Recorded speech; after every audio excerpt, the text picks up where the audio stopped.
இந்த ஆழ்ந்த டிஸ்கஷன் வேறு எதுக்கும் இல்லைங்க. நைட் அவுட்டுக்கு தான். ராயபுரமில் வந்து ப்ரௌனி இருக்கும், ஃபேமஸாக இருக்கும்னு சொன்னாங்க. சரி அங்கே போய் அதை சாப்பிட்லான்னு பார்த்தா என்ன கொடுமைன்னு தெரியல. அந்த ஷாப் ஓப்பன் பண்ணி 1 வாரம் ஆகும்னு சொல்லிட்டாங்க.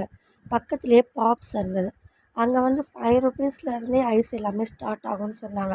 ஃப்ளேவரும் பார்த்திங்கன்னா எக்கச்சக்கமாக வச்சுருந்தாங்க. ஓகே, அதை நாங்கள் எல்லாருமே ஆளுக்கு ஒரு ஃப்ளேவர் சூஸ் பண்ணி சாப்பிட்டோம். அந்த அங்கிள் பார்த்தீங்கன்னா நாங்களும் ஒரு ஆளுன்ட்டு எங்ககிட்ட ரிவ்யூ கேட்டாங்க.